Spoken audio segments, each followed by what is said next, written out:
క్రీస్తునందు ప్రియమైన సహోదరి సహోదరులారా, ప్రభు అయిన యేసు క్రీస్తు వారి ఘనమైన ఉన్నతమైన నామములో ఈ సాయంకాల సమయంలో ప్రత్యేకంగా ఈ పేరువంచ గ్రామంలో ఏర్పాటు చేయబడినటువంటి సువార్త కూడికకు కూడి వచ్చిన మీ అందరికీ ముందుగా శుభాలు ప్రత్యేకంగా తెలియపరుస్తున్నాం. ఇంతవరకు పాటల పరిచయలో మనం ప్రభువును మహింపరిచాం, ఆరాధన చేశాం. ఇప్పుడు వాక్య పరిచయలోకి వెళ్ళబోతున్నాం. దేవుని వాక్యం కొరకు మన మనసులను సిద్ధం చేసుకుందాం. మన దేవుడు వాక్యమై ఉన్నాడు.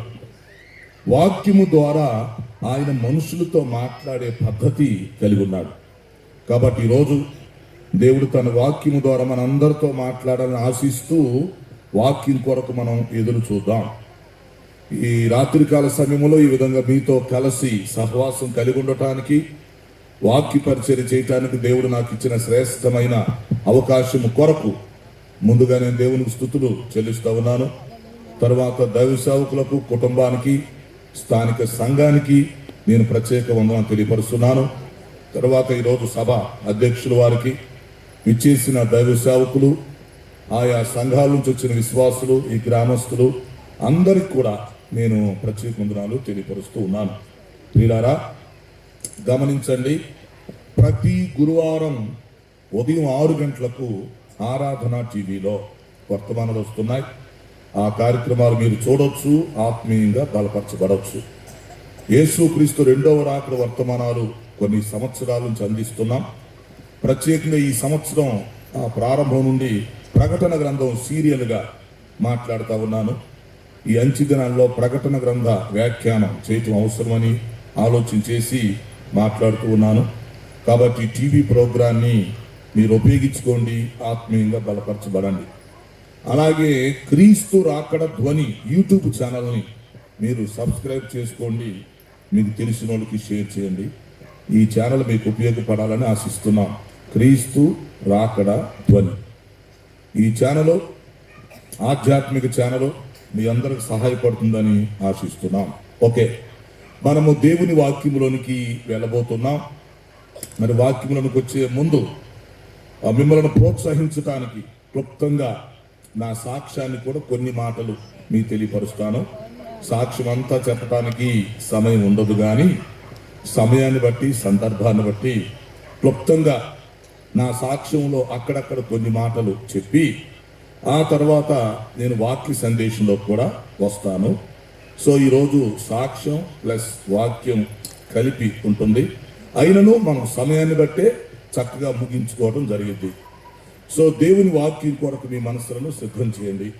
ఈరోజు మనం ఈ సువార్త కూడికలో ఒక ప్రత్యేకమైన అంశాన్ని కూడా ధ్యానం చేయబోతున్నాం. అదేంటంటే ఆత్మ విలువ, ఆత్మ రక్షణ. ప్రార్థన చేసినాక క్లుప్తంగా నా సాక్ష్యాన్ని చెప్పి నేను వాక్యంలో వెళ్ళిపోతాను. ఆత్మ విలువ, ఆత్మ రక్షణ ప్రపంచంలో ఉన్న ప్రతి వ్యక్తి కూడా తెలుసుకోవలసినటువంటి విషయం, తెలుసుకొని ఇతరులకు చెప్పవలసినటువంటి విషయం, మానవ జాతి మొత్తానికి మనం ప్రచారం చేయవలసిన విషయాన్ని ఈరోజు మనం వినబోతున్నాం. అదేమిటంటే ఆత్మ విలువ, ఆత్మ రక్షణ. సో మనిషిలో ఆత్మ ఉందని మనకు తెలుసుకోవాలి. తర్వాత దాని విలువ మనం తెలుసుకోవాలి. ఆ తర్వాత ఆ ఆత్మను మనం ఎలా రక్షించుకోవాలో తెలుసుకోవాలి. రక్షించుకుంటే ఏమి జరుగుతుందో, రక్షించుకోకపోతే ఏం జరుగుతుందో ప్రతి ఒక్కళ్ళు తెలుసుకోవాలి. క్రైస్తవులేంటి, క్రైస్తవేతరులేంటి, మానవ జాతి మొత్తానికి సంబంధించిన సార్వత్రిక వర్తమానం ఈరోజు మనం వినబోతున్నాం. ఆత్మ విలువ, ఆత్మరక్షణ. ఓకే, ఈ అంశం కొరకు మిమ్మల్ని ప్రేమతో ఆహ్వానిస్తున్నాం. ముందుగా చిన్న ప్రార్థన చేసుకొని క్లుప్తంగా నా సాక్ష్యాన్ని మీకు చెప్పి వాక్య పరిచయంలోకి వస్తాను.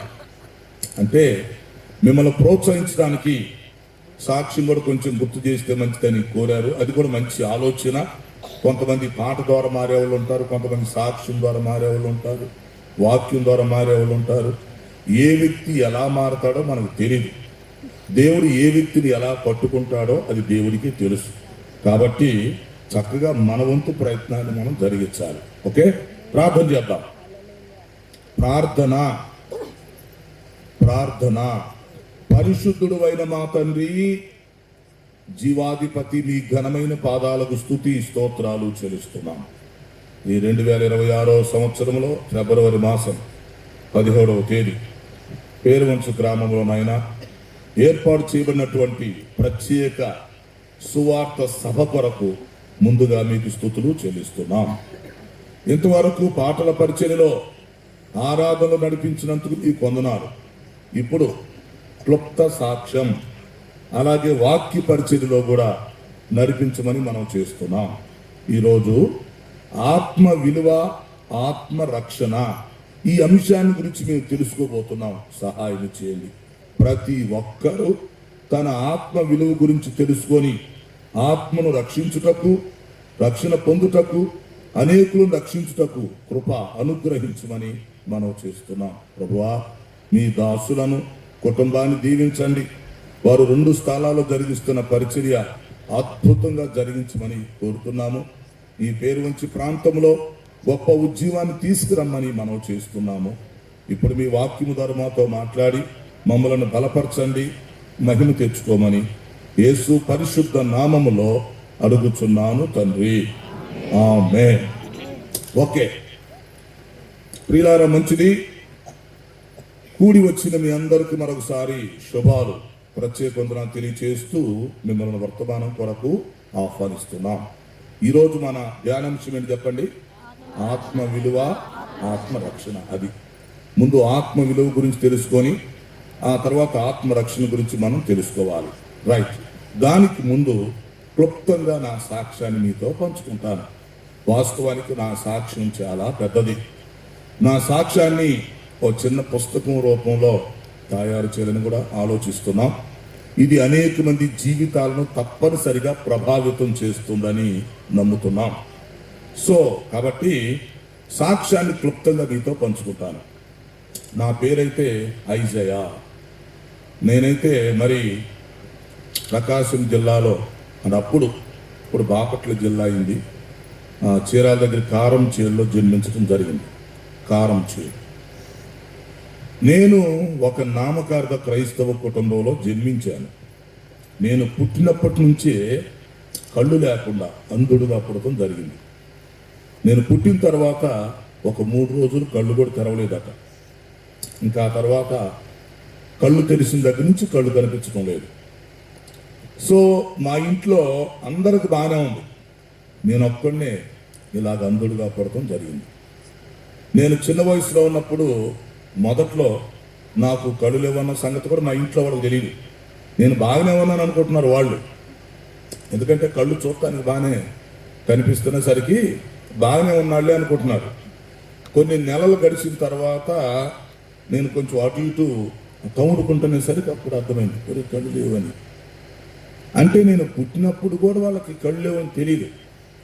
తర్వాత కళ్ళు లేవని తెలిసింది. వాళ్ళు చాలా బాధపడటం, ఏడుస్తూ ఉన్నారు. మన ఇంట్లో ఇతనికి ఇలా జరిగింది, మరి ఇతని భవిష్యత్తు ఏంటి? మనం ఉన్నంతకాలం చూస్తాం, మన తర్వాత ఇతను ఎవరు చూస్తారు, ఇతని భవిష్యత్తు ఏంటని మా కుటుంబీకులు, బంధువులు చాలా ఏడవటం, బాధపడటం జరిగింది. ఎందుకంటే పిల్లారా, ఒక ఇంట్లో ఎవరైనా ఏదైనా ఒక అవయవం లోపంతో పుడితే ఆ కుటుంబీకులు ఎలాగైనా బాధ ఉండిద్ది, ఆ సంగతి మనకు తెలుసు. ఇంకోటి ఏంటంటే, శరీరంలో ఏ అవయవం లేకపోయినా కొంచెం పర్వాలేదు, అడ్జస్ట్ అవ్వచ్చు, కానీ కళ్ళు అనేది చాలా ముఖ్యం. అవునా? కాళ్ళు లేకపోయినా, చేతులు లేకపోయినా, లేకపోతే ఏదైనా అవయవం లేకపోతే ఎట్టో కవర్ చేసుకోవచ్చు. అసలు కళ్ళు లేకపోతే మనిషి ఎట్ట బ్రతకాలి? మనిషికి కళ్ళే కదా ముఖ్యం. మనిషి ఏదైనా చూడాలన్నా, మరి నడవాలన్నా కళ్ళు కావాలి కదా. కళ్ళు లేకపోతే మరి ఇతరుల మీద ఆధారపడే పరిస్థితి వచ్చింది కదా. కళ్ళు లేకపోతే అసలు లోకం ఎలా తెలుస్తుంది, ఎలా బ్రతకగలడు? అవును. సో కళ్ళు లేని జీవితం వాస్తవానికి చాలా అది కష్టం. కొన్నిసార్లు ఒంటరిగా ఉన్నప్పుడు, కొన్ని సందర్భాల్లో ఇతరుల మీద ఆధారపడాల్సి వచ్చినప్పుడు, లేదా కొన్ని పనులు అవనప్పుడు ఎంతో ఏడ్చే పరిస్థితి, బాధపడే పరిస్థితి ప్రతి కళ్ళు లేని వ్యక్తికి కలుగుతుంది. ఎందుకంటే ఎవరి బాధలు వాళ్ళకే తెలుస్తాయి. కళ్ళు లేని వ్యక్తులకు ఉండే బాధలు కళ్ళు లేని వారికే తెలుస్తాయి, కళ్ళున్న వారికి తెలియదు. దాని విలువ కూడా వాళ్ళకి తెలియదు. ఎందుకంటే కళ్ళునే కనుక కళ్ళు విలువ వాళ్ళకి తెలియదు, కళ్ళు లేకపోతే దాని విలువ తెలిసి. సో అలాగా చిన్న వయసులో మరి కళ్ళు లేకుండా పుడటం వల్ల చాలా అందరూ బాధపడటం, ఏడవటం, ఎందుకు ఇలా జరిగింది అనుకుంటూ వచ్చారు. సరే, నేను కూడా చిన్న వయసు నుంచి అలా కళ్ళు లేకుండా ఉన్నాను అనుకోండి. తర్వాత మరొక ముఖ్యమైన విషయం ఏంటంటే, చిన్నప్పటి నుంచి సండే స్కూల్కి వెళుతూ ఉండేవాడిని. ఇది చాలా ఇంపార్టెంట్ నా సాక్ష్యంలో. అంటే నేను కొన్ని ముఖ్యమైన మాటలు చెప్పి లోపలికి వెళ్ళిపోతాను. చిన్నప్పటి నుంచి సండే స్కూల్కి వెళ్ళేవాడిని. నేను ఈరోజు దైవ సేవకుని అవ్వటానికి అనేకమైన కారణాలు ఉన్నాయి. అందులో ఒక కారణం సండే స్కూల్ ప్రభావం. మరి సండే స్కూల్కి వెళ్ళటం వల్ల ప్రార్థన చేయటం, పాటలు పాడటం, కంటక వాక్యాలు, మరి బైబుల్ కథలు చక్కగా అన్ని చిన్న వయసులోనే నేర్చుకోవటం, వాక్యం బాగా నేర్చుకోవటం జరిగింది. మంచిగా క్రమశిక్షణలో పెంచారు సండే స్కూల్లో, బాగా భక్తిలో పెంచారు. మమ్మల్ని బాగా నలగొట్టేవాడు సండే స్కూల్లో. వారానికి 2 సార్లు పెట్టేవాడు ఉపవాసాలు. చిన్న వయసులోనే 2 చేతులు పైకెత్తించి నిలువు మోకాళ్ళ మీద ప్రార్థన చేయించేవాళ్ళు. పొలాల్లోకి తీసుకెళ్లి ఏకాంత ప్రార్థన చేయించేవాళ్ళు.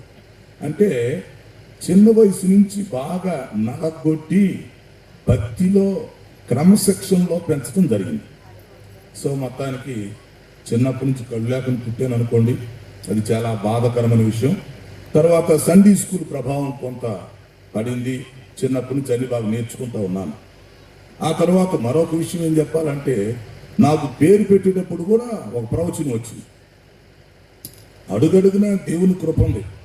నేను చిన్న వయసులో ఉన్నప్పుడు నాకు పేరు పెడతానికి మా నాన్న చర్చిలోకి తీసుకెళ్ళి పాస్టర్ గారి చేతుల్లో పెట్టారు. మా అబ్బాయికి పేరు పెట్టండి అని. మీరేమని అనుకున్నారంటే, మేము ఏమనుకోలేదండి, మీ ఇష్టం వచ్చిన పేరు పెట్టమన్నారట మా తల్లిదండ్రులు.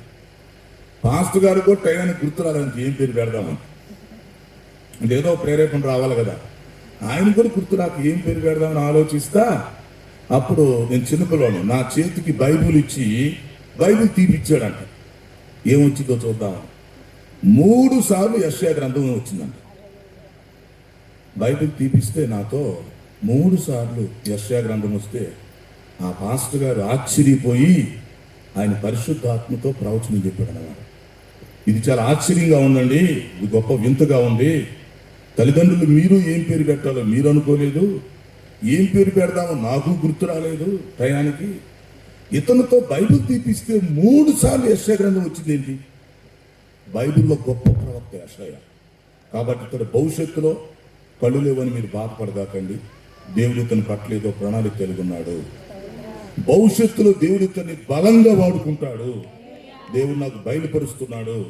కాబట్టి కళ్ళు లేకపోవచ్చు కానీ కళ్ళున్న వారికి వెలుగుగా ఉండటానికి, గొప్ప ఉద్యమం రావటానికి దేవుడిని ఆనాడు యెషయా ప్రవక్తలాగా వాడుకుంటాడు అని నాకు యెషయా అని పేరు పెట్టారు. ఇప్పుడు మా ఊర్లో నన్ను యెషయా అని పిలుస్తారు. అయితే స్కూల్లో జాయిన్ చేసేటప్పుడు ఇంగ్లీష్లో ఐజయా అని రాశారు రికార్డులో, అందుకని ఆ పేరు వచ్చిందన్న. కాబట్టి యెషయా ఐజయా ఒకటే. సో ఆ విధంగా నా పేరు విషయంలో కూడా దేవుడు అక్కడ కార్యం చేశాడు.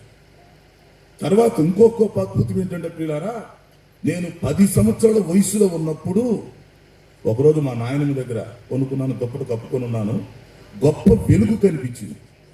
అది వెలుగని కూడా నాకు తెలియదు, నాకంత జ్ఞానం కూడా లేదు, వెలుగని తెలియదు. అప్పుడు మా నాయనమ్మతో చెప్పాను, నాయనమ్మ ఏదో భయంగా ఉంది, వెలుగు కనిపిస్తుంది అన్నాను. అదేదో ఏం కాదు, దేవుని వెలుగులు కొనుక్కోండి. ఆమెకు కూడా తెలియదు, ఆమెకు మారు మనిషి. అదేదో దేవుని వెలుగు కొనుక్కోండి. 10 సంవత్సరాల వయసులో వెలుగును చూశాను. జీవితం ఎలా మారిందంటే, 10 సంవత్సరాల వయసు నుంచి వాక్యం చెప్పేవాడిని నేను. మీరు మా ప్రాంతంలోకి వస్తే చెప్తారు విషయాలు. చిన్న వయసులోనే వాక్యం చెప్పేవాడిని పెద్దవాళ్ళకి. కుటుంబ ప్రాంతంలో వాక్యం చెప్పేవాడిని, చర్చిలో పాస్టర్ గారు రాకపోతే వాక్యం చెప్పేవాడిని. 10 సంవత్సరాల పిల్లోడిని పెద్దోళ్ళకి వాక్యం చెప్పేవాడిని ఆ రోజుల్లో. ఎలాగ వాక్యం చెప్పేవాడిని? మరి నాకు వాక్యం ఎలా తెలుసు అంటే దానికి ఒక సీక్రెట్ ఉంది. ఏంటో తెలుసా? సండే స్కూల్కి వెళ్ళి నేర్చుకునేవాడు చక్కగా, అవి పెద్దోళ్ళు చెప్పేవాడు. అది తెలివి.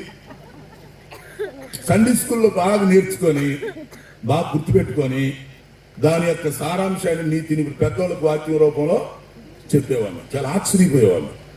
సో అలాగ చిన్న వయసు నుంచి 10 సంవత్సరాల వయసులో దేవుని వెలుగు చూడడం, సండే స్కూల్ ప్రభావం నా మీద పడడం, దేవుని వాక్యాన్ని చక్కగా చిన్నపిల్లలాగా కూర్చొని నేర్చుకొని పెద్దవాళ్ళకి చెప్పేవాడిని. అప్పటి నుంచి ఇప్పుడు దాకా వాక్యం ప్రకటిస్తానే ఉన్నాను. దేవుడు వాడుకుంటూ వచ్చాడు కంటే దేవుడు నా నోట తన వాక్కు ఉంచాడు. నాకు వయసు వచ్చినాక 17వ సంవత్సరంలో మారుమనసు పొంది 18వ సంవత్సరంలో బాప్తీసం తీసుకుని 20వ సంవత్సరంలోనే దేవుని సేవకు సమర్పించుకోవడం జరిగింది. చిన్న వయసులో దేవుని సేవకు వచ్చిన యవ్వన కాలంలో. తర్వాత డిగ్రీ వరకు చదువుకున్నాను. 2-3 సార్లు గవర్నమెంట్ జాబ్ వచ్చింది, బైబిల్ ట్రైనింగ్ అయిపోయింది. 2-3 సార్లు జాబ్ చేసే అవకాశం వచ్చినా కూడా మరి ప్రార్థన చేసుకొని దేవుని పిలుపుతో పూర్తిగా సేవకు సమర్పించుకొని సేవలోకి రావడం జరిగింది. ఇది కొన్ని ముఖ్యమైన విషయాలు. కాబట్టి ఈరోజు ఒక అంధుడుగా ఉన్న వ్యక్తిని దేవుడు వాడుకుంటున్నాడు. 10 సంవత్సరాల పిల్లవాడు అప్పటి నుంచి దేవుడు తన పరిచయంలో వాడుకుంటున్నాడు. ఎంత ఆశ్చర్యం చూడండి. దేవుని కోసం మొదట్లో అయితే నేను జాబ్ చేస్తూ సేవ చేద్దాం అనుకునేవాడిని, కానీ తర్వాత పూర్తిగా సేవలోకి వచ్చాను. దేవుడు అప్పటి నుంచి ఇప్పటి వరకు అనేక విధాలుగా తన సేవలో బలంగా వాడుకుంటూ వచ్చాడు. ఇక నా సేవా జీవితం గురించి చెప్పాలంటే అది పెద్ద సాక్ష్యం. మీరు యూట్యూబ్లో కూడా చూడవచ్చు. తర్వాత నాకు వివాహం అయింది, ఒక కుమారుడు అనుకోండి. మరి కుటుంబ సమేతంగా సేవలో ఉన్నాం. బెట్రగుంట్లో ఉంటూ దేవుని యొక్క సేవ జరిగిస్తున్నాను. ఆ రోజు నుంచి ఈ రోజు వరకు అద్భుతంగా కొన్ని లక్షల మంది ప్రజలకు ఉపయోగపడేటట్టుగా సేవ చేస్తూ ఉన్నాను. ప్రత్యేకంగా 2వ రాకడ సువార్త ప్రకటించడం దేవుడు ఇంకో కృపను గ్రహించడం. మధ్యలో 2వ రాకడ గురించి మాట్లాడటానికి ప్రపంచ క్రైస్తవ సంఘాలను సమైక్యపరచి సార్వత్రిక సంఘాన్ని రాకడ కొరకు సిద్ధపరచడానికి దేవుడు మళ్ళీ అవకాశం ఇచ్చి వాడుకోవటం మొదలుపెట్టాడు. అదొక కృప. అసలు మీకు దేవుడు నన్ను వాడుకున్న విధానం ఒక్కోటి చెప్తే మీకు ఆశ్చర్యం వేసింది. మీకు సింపుల్ కూడా చెప్తాను. ఆంధ్ర తెలంగాణ 2 రాష్ట్రాలు కలిసి ఉన్నప్పుడు టీవీ పరిచర్య వచ్చినప్పుడు ఆరాధన ఛానల్ వచ్చింది కదా. ఆరాధన ఛానల్లో ఫస్ట్ టీవీ స్పీకర్ నేను ఈ 2 రాష్ట్రాలు. ఫస్ట్ టీవీ ఛానల్ స్టార్ట్ చేయగానే 2 రాష్ట్రాల్లో ఉన్న తెలుగు ప్రజలకు టీవీలో వాక్యం అందించాను నేను. అంటే ఒక కళ్ళు లేని వ్యక్తి కళ్ళున్న వరకు టీవీలో చెప్పాడు ఫస్ట్ టీవీలో. ఈరోజు ఎంతమంది స్పీకర్లు అయ్యారు చూడండి టీవీలో. అంటే దేవుడు అడుగడుగున తన స్పెషల్ చూపిస్తూ వచ్చాడు. టీవీలో ఏంటి, ఇటు సువార్త ఏంటి, మరి రాకడ సువార్త ఏంటి, అనేక విధాలుగా ఆ రోజు నుంచి ఈ రోజు వరకు దేవుడు తన పనిలో వాడుకుంటూ వచ్చాడు. సో నేను మరి పాస్టర్ గారు బాబు కుటుంబ సమేతంగా సేవలో వాడబడుతున్నాం. నాతో ఉన్న టీము మరి చక్కగా నాతో సహకరిస్తున్నారు. దేవుని యొక్క పని మేము చేస్తున్నాం. ఈ ఆంధ్ర తెలంగాణ రాష్ట్రాల్లో అనేకమైన గ్రామాల్లో సువార్త ప్రకటించడానికి దేవుడు అవకాశం ఇచ్చాడు. ఇలాగ దేవుడు తన సేవలో వాడుకుంటూ వచ్చాడు. ఇంకా దేవుడు ఎంత గొప్పోడు మీకు నేను చెప్తాను. 2015వ సంవత్సరంలోకి వస్తే 2015వ సంవత్సరంలో ఒకరోజు ఏజెన్సీలో మేము సువార్త ప్రకటిస్తున్నాం. పోలవరం దగ్గర ఒక చిన్న కొండ ఎక్కుతూ ఉన్నాను. నన్ను చేపట్టుకుని నడిపిస్తున్నారు. కొండ ఎక్కుతూ ఉంటే హార్ట్ స్ట్రోక్ వచ్చేసింది. ఎందుకంటే ఆ బరువు మోసుకుంటా కొండెక్కేటప్పుడు భయంకరంగా స్ట్రోక్ వచ్చేసింది. ఇంకేమైనా చనిపోతాం అనుకున్నాం. భయంకరమైన చెమటలు, వాంటింగ్స్, మోషన్స్, కళ్ళు తిరిగిపోతున్నాయి. ఇంకేం చేయాలి అర్థం కాల. మేము ఇప్పుడు పోలవరం దగ్గర ఉన్నాం, అక్కడ సువార్త చేసుకున్నాం. సడన్గా మరి స్ట్రోక్ వచ్చేసింది. ఇంకా కళ్ళు తిరిగిపోతున్నాయి, వాంటింగ్స్ అయిపోతున్నాయి, చాలా భయంగా ఉన్నాం. సో పోలవరం నుంచి రాజమండ్రి హాస్పిటల్కి తీసుకొచ్చారు. హాస్పిటల్లో తీసుకొస్తే డాక్టర్ గారు చాలా సీరియస్గా ఉంది, మరి కష్టం, మరి వాళ్ళు ఎవరైనా ఉంటే వచ్చి సంతకాలు పెడితే అప్పుడు మనం ప్రయత్నం చేద్దామన్నారు. మాదేమం ఎక్కడో బెచ్చుకుంటా, ఇది రాజమండ్రిలో ఉన్న నేను, చాలా దూరం. కాబట్టి ఇప్పుడు వాళ్ళు రావటం కష్టం. అది మాత్రం తగ్గట్లా. 48 గంటలు అలాగే హార్ట్ పెయిన్తో నేను బాధపడతా ఉన్నాను. 24 గంటలు బాధపడతానే ఉన్నా, ఏడుస్తూ ఉన్నా. ఆ నొప్పి తగ్గట్లేదు, భయంకరమైన పెయిన్. ఈలోపు పాస్టర్ గారు రాజమండ్రి వచ్చారు. అక్కడి నుంచి మేము చెన్నై హాస్పిటల్కి వెళ్ళిపోయాం. ఎందుకంటే చాలా సీరియస్గా ఉంది. ఇంకా అక్కడ చెన్నై హాస్పిటల్లో తీసుకెళ్తే వాళ్ళు నన్ను 5 రోజులు ఐసీయూలో పెట్టారు అబ్జర్వేషన్ కోసం. ఇతనికి చాలా సీరియస్గా ఉందండి, బ్రతకటం కష్టం అండి. ఇప్పటికే 4-5 సార్లు స్ట్రోక్ వచ్చినట్టుంది ఇతనికి. ఇతనిలాగా 1000కి ఒక్కడు కూడా రాదు. ఇది చాలా కష్టం. ఇది 1 కాదు 2 కాదు, చాలాసార్లు స్ట్రోక్ వచ్చేసింది ఆల్రెడీ ఇతనికి. కాబట్టి బ్రతకటం కష్టం. సో మన ప్రయత్నం మనం చేద్దాం అని 5 రోజులు నన్ను ఐసీయూలో పెట్టారు. ఒక 10 ఇంజక్షన్లు వేసారు ఆ నొప్పి తగ్గించడానికి, తెలుసా? 5 రోజుల తర్వాత కొంచెం తగ్గింది. అప్పుడు ఏమన్నారంటే ఇంకా ఆపరేషన్ చేద్దాం, అంటే నొప్పితో ఉన్నప్పుడు ఆపరేషన్ చేయకూడదు అన్నారు. అందుకని ముందు నొప్పి తగ్గించడానికి ప్రయత్నం చేశారు చెన్నై హాస్పిటల్లో. నొప్పి కొంచెం కంట్రోల్లోకి వచ్చింది.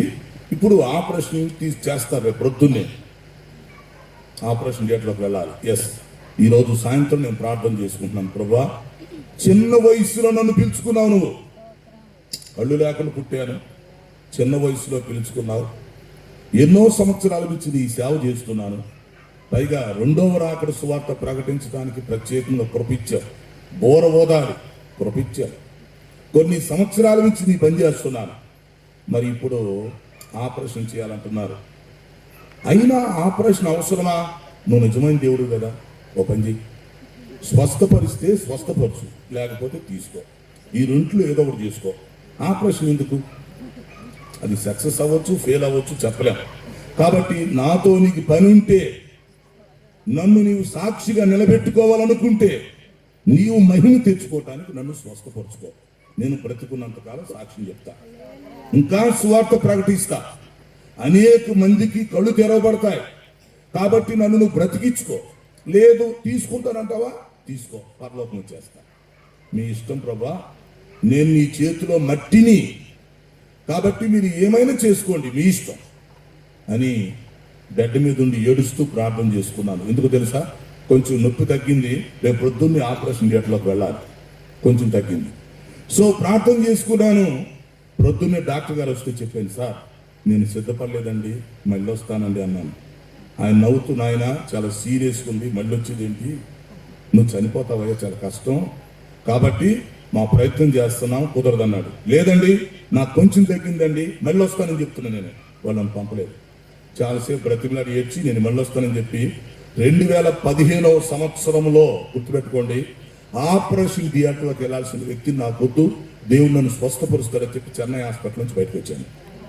2015వ సంవత్సరం హార్ట్ పేషెంట్ గా ఉండి ఆపరేషన్ థియేటర్లో నుంచి బయటకు వచ్చి నేను ఈ రోజు వరకు మళ్ళీ హాస్పిటల్కి వెళ్ళలేదు. ఇప్పుడు 10 సంవత్సరాలు దాటిపోయింది. అప్పటికే నీకు 4-5 సార్లు స్ట్రోక్ వచ్చేసిందని చెప్పేసారు వాళ్ళు. 1000లో ఒకరికి కూడా రాదన్నారు. అలాంటి విషయంలో దేవుడు స్వస్థపరిచాడు. అప్పుడు డాక్టర్ చెప్పాడు, జీవితాంతం నువ్వు మెడిసిన్ వాడాలన్న కోర్సు ఇచ్చే, రోజు 12 టాబ్లెట్లు, ఒక్క టాబ్లెట్ కూడా ఇప్పుడు వేసుకోవట్లేదు. నాన్ వెజ్ తినకూడదు, బరువులు మోయకూడదు, లేకపోతే పెద్దగా మాట్లాడకూడదు, చాలా కండిషన్స్ ఉంటాయి హార్ట్ పేషెంట్కి, తెలుసు మీకు, డాక్టర్ గారు చెప్తారు. సో అవన్నీ చెప్పాడు. ఏది ఏమైనా సరే 2015వ సంవత్సరంలో చెన్నై హాస్పిటల్లో నుంచి బయటకు వచ్చాను, దేవుడు నన్ను స్వస్థపరిచాడు. ఆ రోజు నుంచి ఈ రోజు వరకు నేను ఒక్క టాబ్లెట్ కూడా ప్రస్తుతానికి వేసుకోవట్లేదు. ప్రతిరోజు స్వార్థ ప్రకటిస్తూనే ఉన్నాను. దేవుడు స్వస్థపరిచి తనకు సాక్షిగా వాడుకుంటున్నాడు. దేవుని స్తోత్రం, హల్లెలూయా. కాబట్టి పిల్లారా, ఈ రోజు అసలు ఎలా బ్రతికున్నానో నాకే తెలియదు. 2015వ సంవత్సరంలో మట్టిలో కలిసిపోయే వ్యక్తిని నేను. ఈరోజు నా పేరు కూడా ఉండదు, నన్ను మర్చిపోతారు అందరూ. మరి దేవుడు ఎందుకు బ్రతికించుకున్నాడో నాకు తెలియదు. అప్పుడు నాకు అర్థమైంది. నేను దేవునికి అదే చెప్పాను, ప్రభా నాతో పని ఉంటే ఉంచుకోండి, పని అయిపోతే తీసుకోండి. నేను కూడా ఇప్పుడు అదే విశ్వసిస్తున్నాను. ఏమి విశ్వసిస్తున్నానంటే, దేవునికి నాతో పని ఉన్నంతకాలం నన్ను ఉంచుకుంటాడు, ఆయన పని అయిపోతే నన్ను తీసుకుంటాడు. ఇది నా సాక్ష్యం, నా విశ్వాసం. కాబట్టి 2015లో హార్ట్ ప్రాబ్లం వచ్చింది, దేవుడు స్వస్థపరిచాడు. 2020లో మళ్ళీ బ్రెయిన్ స్ట్రోక్ వచ్చింది నాకు బెంగళూరులో, దేవుడు స్వస్థపరిచాడు. కోవిడ్ వచ్చింది, దేవుడు స్వస్థపరిచాడు. సుమారు ఒక 10 యాక్సిడెంట్లు అయి ఉంటాయి నాకు, దేవుడు స్వస్థపరిచాడు. 1 కాదు, 2 కాదు, ఇక సాక్ష్యం చెప్పాలంటే అంతా ఇంత కాదు. ఆ రోజు నుంచి ఈ రోజు వరకు దేవుడు వాడుకుంటూనే ఉన్నాడు. ఒకసారి 2 చేతులు ఇరిగిపోయింది. చేతులు ఇరిగితే 45 రోజులు 3 కట్లు మార్చారు, 15 రోజులకు ఒక కట్టు మార్చారు. 2 చేతులు కట్లు కట్టారు ఇక్కడ దాకా. నేనేం చేశాను, ఎట్టాటి చాలా చూశానులే అని చెప్పి 2 చేతులు ఇరిగిన చేతులతో కట్లు గడుచుకొని 45 రోజులు 45 గ్రామాలకు వెళ్ళి వారు చెప్పి వచ్చారు. ఇరిగిపోయిన చేతులతో తగిలించింది కాళ్ళు, ఏమి ఆగలేదు. కళ్ళు లేకపోయినా, హార్ట్ స్ట్రోక్ వచ్చినా, బ్రెయిన్ స్ట్రోక్ వచ్చినా, 2 చేతులు ఇరిగినా సువార్త ఆగదు. దేవుడు తనకు సాక్షిగా వాడుకుంటున్నాడు. ఆయన రాకడ సువార్త ప్రకటించడానికి నేనున్నాను. ఎందుకో తెలుసా? అనేక మందికి దేవుడు నిజమైన దేవుడు అని తెలియడానికి. దేవుడు మహిమ తెచ్చుకోవడానికి, అనేకులను రక్షించడానికి, అనేకులు నరకానికి వెళ్లకుండా తప్పించడానికి దేవుడు తన కొరకు సాక్షిగా వాడుకుంటున్నాడు. కాబట్టి ప్రియమైన సోదరి సోదరులారా, నా కోసం, మా కుటుంబం కొరకు, నాతో ఉన్న టీం కోసం మీరు ప్రార్థన చేయండి. ఈ అంచు దినాల్లో ఇంకా దేవుని కోసం ఆయన పని చేస్తున్నాను. నాతో ఆయనకి పని ఉన్నంతసేపు ఉంచుకుంటాడు, మహిమ తెచ్చుకుంటాడు. అదే నేను ఆశిస్తున్నాను. కాబట్టి హార్ట్ స్ట్రోక్ వస్తే ఎవరు బ్రతుకుతారు చెప్పండి? సరే, బ్రెయిన్ స్ట్రోక్ వచ్చింది, దీని సంగతి ఏంటి? కోవిడ్ వచ్చింది, దాని సంగతి ఏంటి? సుమారు లెక్క పెట్టుకుంటే 10 యాక్సిడెంట్లు అయి ఉంటాయి, దాని సంగతి ఏంటి? ఆలోచించండి. ఎంత సువార్త చేశానండి. కనీసం ఈ 2 రాష్ట్రాల్లో 3000 గ్రామాల్లో సువార్త ప్రకటించాను. తెలుసా? సువార్త అవార్డు కూడా ఇచ్చారు నాకు ఈ స్టేట్స్ 2 రాష్ట్రాల్లో కలిపి. కాబట్టి ఒక కళ్ళు లేని వ్యక్తిని దేవుడు తన మహిమ కోసం ఉపయోగించుకుంటున్నాడు. అది కేవలం ఆయన మహిమ కొరకు, ఆయన నిజమైన దేవుడని ప్రజలు తెలుసుకోవటానికి, అది ప్రజలు రక్షణ పొందటానికి, ఆయనకి నేను సాక్షిగా ఉండటానికి ఆయన వాడుకుంటున్నాడు. కాబట్టి నేను ఎవరిని? మట్టి, ఆయన చేతిలో మట్టి పాత్రను, ఈ మట్టి పాత్రను మహిమైశ్వర్యంతో నింపి వాడుకుంటున్నాడు. ఆయనకి సాక్షిగా నిలబెట్టుకుంటున్నాడు. సో అనేక మందికి సువార్త ప్రకటిస్తున్నాం. ఎంతో మంది రక్షణ పొందుతున్నారు, స్వస్థత పొందుతున్నారు, మేలు పొందుతున్నారు. ఎంతో మందిని రాకడ కొరకు సిద్ధపరుస్తున్నాం. ఈరోజు ఈ ప్రాంతంలో ఉన్న మీకు కూడా నా సాక్ష్యాన్ని చెప్పాను కనుక, ప్రియమైన తల్లులారా, తండ్రులారా, సోదరి సోదరులారా, పెద్దలారా, గౌరవనీయులారా, అందరికీ మనం చేస్తున్నాను. అంధుడుగా పుట్టించిన నన్ను దేవుడు ఈ రోజు ఘనంగా వాడుకుంటున్నాడు. చూడండి, హార్ట్ స్ట్రోక్ నుంచి, బ్రెయిన్ స్ట్రోక్ నుంచి దేవుడే తప్పించి తన శక్తిని చూపించాడు. ఈ రోజు తన వాక్యం అనేకులకు చెప్పగలుగుతున్నానంటే ఇది దేవుని మహిమ కాదా? ఇది దేవుని యొక్క శక్తి కాదా? అర్థం చేసుకొని ప్రతి ఒక్కళ్ళు బైబిల్లో ఉన్నటువంటి దేవుణ్ణి మీరు తెలుసుకోండి, నమ్ముకొని రక్షణ పొందుకొని నిత్య జీవాన్ని పొందుకోవాలని ఈ సాక్ష్యాన్ని ప్రేమతో మీ అందరికి తెలియపరుస్తున్నాను. అలాంటి కృపను దేవుడు మీ అందరికీ దయచేయును గాక. ఆమేన్. రైట్, ఇప్పుడు కొద్ది నిమిషాలు దేవుని యొక్క వాక్యాన్ని కూడా ధ్యానం చేద్దాం. నా సాక్ష్యంలో కొన్ని ముక్కలు, అంటే కొన్ని ఘట్టాలు మీకు చెప్పడం జరిగింది. సో మీకు అర్థమైపోయింది. సో ఈరోజు కొద్ది నిమిషాలు దేవుని యొక్క వాక్యాన్ని కూడా పాటిస్తాం. ఈరోజు మన ధ్యానం విషయం ఏంటంటే ఆత్మ విలువ, ఆత్మ రక్షణ. ఇది ఈ భూలోకంలో జీవిస్తున్న ప్రతి వ్యక్తి కూడా తన జీవితంలో ముందు ఆత్మ విలువ గురించి తెలుసుకోవాలి. నువ్వు చంద్రమండలం మీదకి వెళ్ళి రావడం కంటే గొప్ప ఏంటో తెలుసా? నీలో ఉన్న ఆత్మ గురించి తెలుసుకుంటే అంతకంటే గొప్పతనం అది. ఈ రోజుల్లో మనుషులు చంద్రమండలం మీదకి వెళ్తానికి ప్రయత్నాలు జరుగుతున్నాయి. ఎందుకంటే ఈ భూలోకంలో వచ్చే రోజుల్లో మనం ఉండలేము, ఇక్కడ వసతి బాగలేదు. కాబట్టి ఈ భూలోకం నాశనం అయిపోతే మానవ మనుగడ చంద్రమండలం మీద కొనసాగించాలని ప్రపంచమంతా ఇప్పుడు ఎదురు చూస్తున్నారు. ఎలాగైనా చంద్రమండలం మీదకు మానవ జాతిని పంపిద్దామని ఆలోచిస్తూ ఉన్నారు. అయితే అసలు విషయం ఏంటి తెలుసునా? మానవుడు చంద్రమండలం మీదకి వెళ్ళే దానికంటే మనిషి తనలో ఉన్నటువంటి ఆత్మ గురించి తెలుసుకుంటే అదే గొప్పతనం. ప్రతి వ్యక్తి కూడా తనలో ఉన్న ఆత్మ గురించి తెలుసుకోవాలి, ఆత్మ విలువ గురించి తెలుసుకోవాలి, ఆత్మను ఎలా రక్షించుకోవాలో తెలుసుకోవాలి. ఈరోజు క్లుప్తంగా కొన్ని విషయాలు మీకు అందిస్తాను, జాగ్రత్తగా వినండి. దశలోనికలకు రాసిన మొదటి పత్రిక 5:19 ఇలా చెప్పాడు పౌలు గారు. దశలోనికలకు రాసిన మొదటి పత్రిక 5:19 మనం చూసినప్పుడు ఆత్మను ఆర్పకుడి, ఇది ఆనాడు పౌలు గారు దశలోనిక సంఘానికి ఇచ్చిన హెచ్చరిక. ఇది ఈనాడు కూర్చున్న మనందరికీ, ఈ ప్రపంచంలో ఉన్న మానవ జాతి మొత్తానికి పరిశుద్ధాత్మ పూర్ణుడై పౌలు గారు ఇస్తున్న హెచ్చరిక ఏంటంటే ఆత్మను ఆర్పవద్దు. ఓ సోదరుడా, ఓ సోదరి, నీలో ఒక ఆత్మ ఉంది, తెలుసుకో. దాన్ని నువ్వు బ్రతికుండగానే వెలిగించుకో. నువ్వు ఎప్పుడు చనిపోతావో నీకు తెలియదు. నీ జీవితంలో ఎప్పుడు చివరి రోజో నీకు తెలియదు. కాబట్టి నువ్వు బ్రతికుండగానే నీలో ఉన్న ఆత్మ దీపాన్ని నువ్వు వెలిగించుకోవాలి. నీలో ఉన్న ఆత్మ జ్యోతిని వెలిగించుకోవాలి. నువ్వు చనిపోయే లోపు ఆత్మ గురించి తెలుసుకోకుండా చనిపోతే, ఆత్మ విలువ తెలియకుండా, ఆత్మ రక్షించుకోకుండా చనిపోతే ఈ మానవ జన్మే దరిద్రమైపోయింది. ఈ మానవ జన్మకు విలువ ఉండదు, ఈ జీవితానికి విలువ ఉండదు. మనం పుట్టినా ఒకటే, సచ్చినా ఒకటే, దీనికి పెద్ద లెక్క ఉండదు. ప్రతి మనిషి సీరియస్ గా ఆలోచించాల్సిన విషయం ఏంటంటే నాలో ఉన్న ఆత్మ గురించి ఆలోచించాలి. కొద్దిసేపు మీకు దీని గురించి నేను మాట్లాడబోతున్నాను. ప్రపంచంలో అన్నిటికంటే స్పెషల్ ఏంటంటే మనలో ఉన్న ఆత్మ. ఎలాగంటే ప్రియులారా, దేవుడు ఈ సృష్టి మొత్తాన్ని శూన్యములో నుంచి చేశాడు. ఈ సృష్టి మొత్తం దేవుడు శూన్యములో నుంచే చేశాడు. తన వాక్ శక్తితో ఈ సృష్టి మొత్తాన్ని చేశాడు.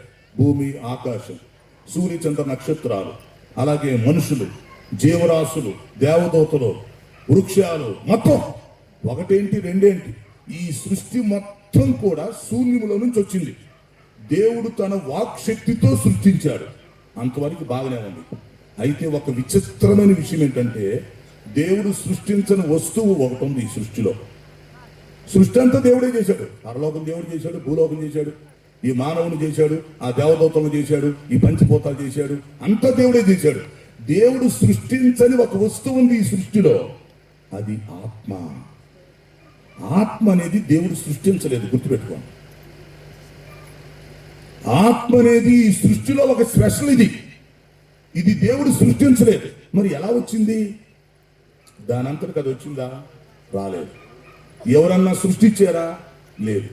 దానంతటికి అది రాలేదు, ఎవరు సృష్టించలేదు. మరి ఎట్లొచ్చింది ఆత్మ అంటే, దేవుడు ఏం చేశాడంటే, మొట్టమొదటి మానవుణ్ణి ఆదామును సృష్టించి ఆదాములోకి దేవుడు తన ఆత్మను పంపించాడు. అంటే తన ఆత్మను షేర్ చేశాడు ఆదాములో. ఆదాము నుంచి హవలోకి, ఆదాము హవ్వల ద్వారా మానవ జాతి మొత్తం ఉత్పత్తి అయ్యాయి. ఈరోజు 800 కోట్ల మంది ప్రజలు మనం నివసిస్తున్నాం భూమి మీద. ఆ రోజు దేవుడు ఏం చేశాడంటే, తనలో ఉన్నటువంటి ఆత్మను ఆదాములోకి పంపించి, ఆదాములో నుంచి హవ్వలోకి పంపించి, ఆదాము హవ్వల ద్వారా ఉత్పత్తి అయిన మానవ జాతి అందరిలోకి పంపించాడు ఈ ఆత్మని. ఎట్లా పంపించాడంటే, షేర్ ఇట్ యాప్ అని ఒకటి ఉంది. దాని నుంచి ఇప్పుడు వాట్సాప్ గ్రూప్ వచ్చింది. షేర్ ఇట్ అంటే ఏంటంటే, ఒక చిన్న మెసేజ్ ఉందనుకోండి, దాన్ని మనం ఎంతమందికైనా షేర్ చేయొచ్చు ఒకేసారి. ఇప్పుడు వాట్సాప్ గ్రూప్ ఉంది. వాట్సాప్ గ్రూప్లో 250 నెంబర్లు పెట్టవచ్చు ఒకేసారి. మనం చిన్న మెసేజ్ని ఒక్కసారి అట్లా షేర్ చేస్తే 250 నెంబర్లకు ఒకేసారి మెసేజ్ వెళ్ళిపోయింది ఎట్ ఏ టైం. ఇది వాట్సాప్ గ్రూప్ సిస్టమ్. దీన్ని షేర్ ఇట్ యాప్ అంటారు. ఈ యాప్ దేవుడు చేశాడు. అంటే దేవుడు తనలో ఉన్న ఆత్మని ఆదాములో ఊదాడు. అది ఆదాములో ఊదాడు అంటే ఆదాములోకి షేర్ చేశాడు దేవుడు తన ఆత్మని. ఇప్పుడు ఆదాములో నుంచి ఎన్ని 100 కోట్ల మంది పుట్టారో వారందరిలోకి ఈ ఆత్మ షేర్ అవుతాను. ఇప్పుడు అర్థమైందా? బుర్ర తిరిగిపోయింది అన్నమాట. కంప్యూటర్ నాలెడ్జ్ కూడా పనిచేయదు ఇక్కడ. బీటెక్ కూడా ఎంటెక్ కూడా ఇక్కడ పనిచేయదు.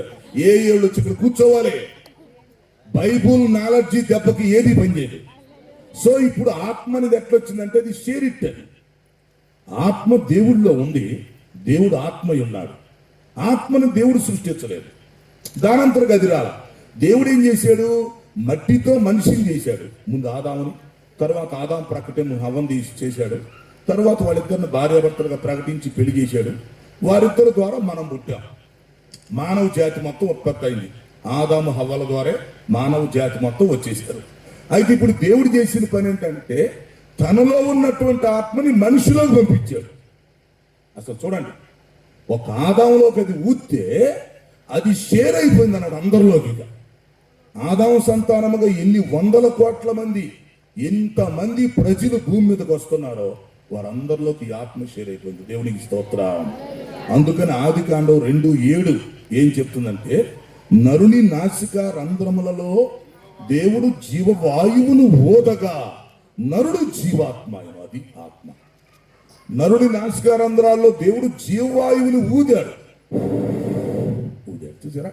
అంటే ఇప్పుడు దేవుళ్ళో ఉన్న ఆత్మ మనిషిలోకి వచ్చేసింది. ఒక ఆదాములోకి దేవుడు ఊదాడు, మరి మిగతా మనిషిలోకి దేవుడు ఊదలా, ఆదాములో ఊదాడు. అయితే ఆదాములో నుంచి ఏమైంది? షేర్ అయింది. ఇప్పుడు మొత్తం ఆదాము సంతానం అందరిలోకి ఆత్మ వచ్చేసింది. కాబట్టి ఇప్పుడు ఏంటంటే, మానవుడు తెలుసుకోవాల్సిన విషయం ఏంటంటే, ఈ సృష్టి అంతటికంటే విలువైన వస్తువు నీలో ఉంది. అది ఆత్మ. ఈ ఆత్మ అనే దానికి చావు లేదు, దీనికి అంతం లేదు, దీనికి వృద్ధాప్యం లేదు. ఎన్ని లక్షల సంవత్సరాలైన బ్రతికిద్ది. ప్రియమైన సోదరుడా, సోదరి విను, నీ జన్మ ధన్యం ఈ రోజుతో. ఇంతకుముందు నువ్వు కొన్ని 100 ప్రసంగాలు వినుండొచ్చు, లేక ఎన్నో సంవత్సరాలు నీకు వయసు ఉండొచ్చు. ఈ దెబ్బతో నీ జన్మ ధన్యం. కొద్దిసేపట్లో నీకు అర్థమైపోయింది. సూక్ష్మంలో మోక్షం ఏంటో నీకు తెలిసింది. విను, నీలో ఉన్నటువంటి ఆత్మ ఈ సృష్టి మొత్తంలో స్పెషల్. అది ఎందుకంటే సృష్టికి దీనికి సంబంధం లేదు. సృష్టి మొత్తం నాశనం అయిపోయింది ఒకరోజు. ఎందుకంటే అది దేవుడు సృష్టించాడు కనుక నాశనం అయిపోయింది. దేవుడు ఆకాశం కలుగును కాకన్నాడు, ఆకాశం వచ్చింది. ఓకే. భూమి కలుగును కాకన్నాడు, భూమి వచ్చింది. ఫలాంత కలుగును కాకన్నాడు, వచ్చింది. ఓకే. సో దేవుడు ఈ విధంగా తన వాక్శక్తితో ఈ సృష్టిని చేశాడు కాబట్టి రేపు ఈ సృష్టి నాశనం అయిపోయింది. ఏదో ఒక రోజు శూన్యములో నుంచి వచ్చిన సృష్టి మొత్తం శూన్యమైపోయింది. చివరికి మిగిలేది ఏంటంటే నీలో ఉన్న ఆత్మ ఒక్కటే మిగిలింది. గుర్తుపెట్టుకో, ఈ సృష్టి మొత్తం నాశనం అయిపోయినా, ఈ భూగోళం లేకపోయినా, ఆకాశం లేకపోయినా, పంచభూతాలు లేకపోయినా, జీవరాశులు మొత్తం నశించిపోయినా, అంతా లేకపోయినా నీలో ఉన్న ఆత్మ మాత్రం ఉండింది. దానికి అంతం లేదు.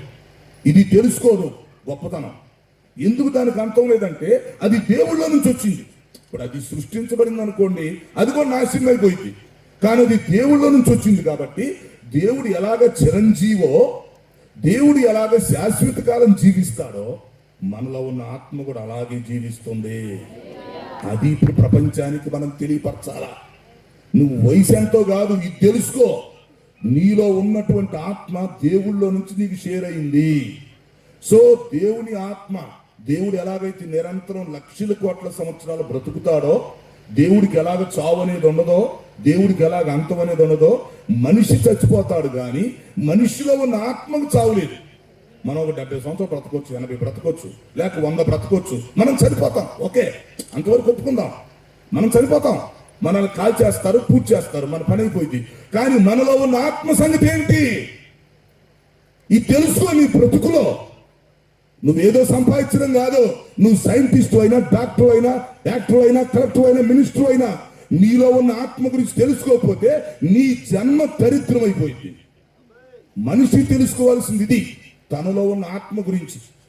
ఈరోజు ఏదేదో వస్తువులు మనం కనిపెడుతున్నాం, ఏవేవో తెలుసుకుంటున్నాం, మరి సైన్స్ బాగా డెవలప్ అవుతుంది, మంచిది. కానీ నీలో ఉన్న ఆత్మ గురించి నీకు తెలుసా? నీలో ఉన్న ఆత్మ అది సృష్టించబడలేదు, అది నీకు తెలుసా? ఈ సృష్టి మొత్తంలో అదొక స్పెషల్. అది దేవుళ్ళో నుంచి నీలోకి వచ్చింది కనుక దేవుడు ఎలాగ నిరంతరం జీవిస్తాడో నీలో ఉన్న ఆత్మ కూడా నిరంతరం జీవిస్తుంది. మనం ఈ లోకంలో కొంతకాలం బ్రతికి చనిపోతాం.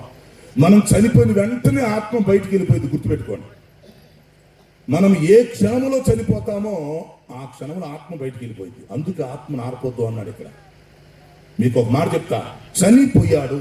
ఆ పదంలో ఎంత అర్థం ఉందండి, ఆ పదంలో ఎంత పరమార్థం ఉందో మీకు తెలుసా? చనిపోయాడు. చని అంటే శరీరం, శరీరం. పోయాడు అంటే శరీరాన్ని వదిలిపెట్టిపోయాడు అని దాని అర్థం. ఇప్పుడు ఉదాహరణకి అబ్రహాం అనే వ్యక్తి ఉన్నాడు. ఫలానా అబ్రహాం అనే వ్యక్తి చనిపోయాడు అంటే అతడు శరీరాన్ని వదిలిపెట్టి వెళ్ళిపోయాడు. అంటే నిజంగా చావలా, లేదా నిజంగా అతడి జీవితం అంతమైపోవాలా. అతడు చనిపోయాడు అంటే ఏంది? శరీరాన్ని వదిలిపెట్టి బయటికి వెళ్ళాడు. అది ఈ 70 సంవత్సరాలు శరీరంలో బ్రతికాడు. ఒక పురుషుడిగా బ్రతికాడు, ఒక స్త్రీగా బ్రతికింది, ఒక నపుంసకుడిగా బ్రతికాడు. ఓకే, శరీరంలో బ్రతికాడు. ఇప్పుడు శరీరాన్ని వదిలిపెట్టి వెళ్ళిపోయాడు. మరి వెళ్ళిపోయిన తర్వాత ఈ ఆత్మ సంగతి ఏంటి? ఇది తెలుసుకోకుండా ఈ లోకంలో ఎన్ని సంవత్సరాలు బ్రతికినా నీ జీవితం దండగ కదా. నువ్వు ఎన్ని సంవత్సరాలు బ్రతికినా, ఎంత సంపాదించినా, నీకెంత జ్ఞానం ఉన్నా, ఎంత పదవిలో ఉన్నా, రేపు నీ భవిష్యత్తు శూన్యం.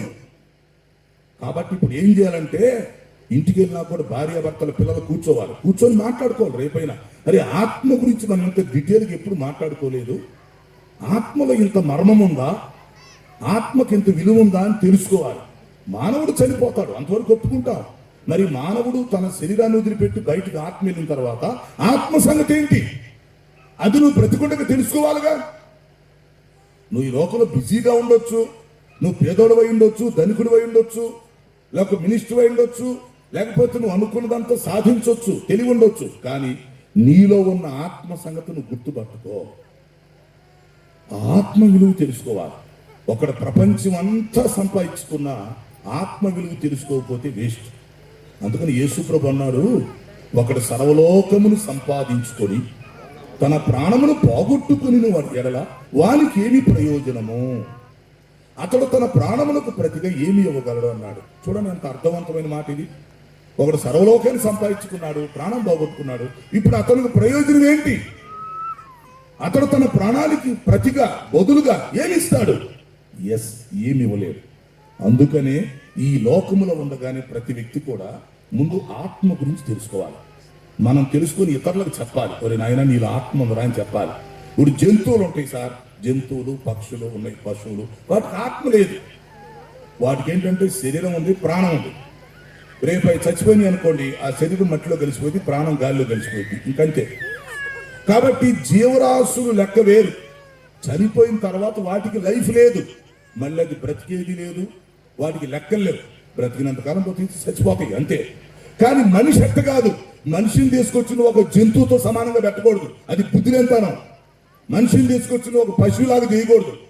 మనిషి అనేవాడు స్పెషల్. ఈ సృష్టి మొత్తంలో మనిషి కంటే తొమ్మిగలవాడు ఎవరు లేడు. ఈ సృష్టి మొత్తానికి మనిషే నాయకుడు. ఈ సృష్టిలో మనిషి ప్రథమ ఫలంగా చేయబడ్డాడు. ఈ సృష్టి మొత్తం ఏడే అధికారం దేవుడు భగవంతుడు మనకిచ్చాడు. మరి సింహానికి ఇవ్వలేదే, గదపులకి ఇవ్వలేదే. అర్థం చేసుకోండి. ఈ పశువులు అవ్వచ్చు, మృగాలు అవ్వచ్చు, జంతువులు, పక్షులు, ఈ సృష్టిలో ఉన్న ఏదైనా సరే రేపు దానికి భవిష్యత్తు లేదు. అది ఉన్నంతకాలం ఉండిద్ది, చచ్చిపోయింది, ఆ శరీరం మట్టిలో కలిసిపోతుంది, ఆ ప్రాణం గాలిలో కలిసిపోయింది అంతే.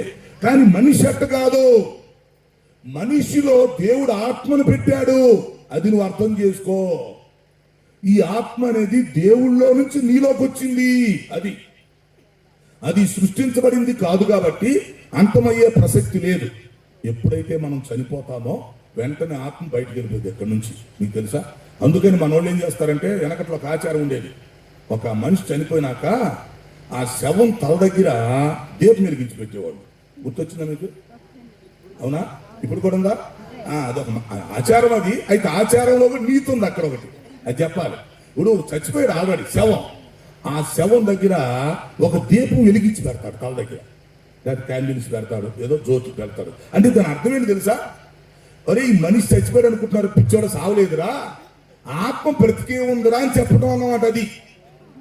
అది మనం ఏంటంటే ఊరొక ఆచారం చేస్తున్నాం, కానీ ఆచారంలో కూడా ఉన్నటువంటి ఆ విషయాన్ని మనం అర్థం చేసుకోవట్లా. ఇప్పుడు శవం తల దగ్గర దీపం ఎందుకు పెట్టాం? పనిలాగా పెట్టామా? శవం కదండి. మరి కొద్దిసేపుకి మనం తీసుకెళ్లి కాల్చేస్తాం, లేక పూర్తి చేస్తాం. కాల్చేవాళ్ళు కాల్చేస్తారు, తీసుకెళ్లి పూడ్చేవాళ్ళు పూర్తి చేస్తారు, ఓకే.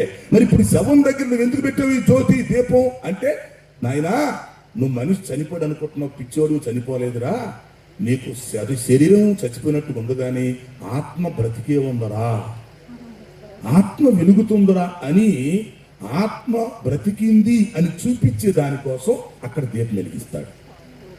చూసారా?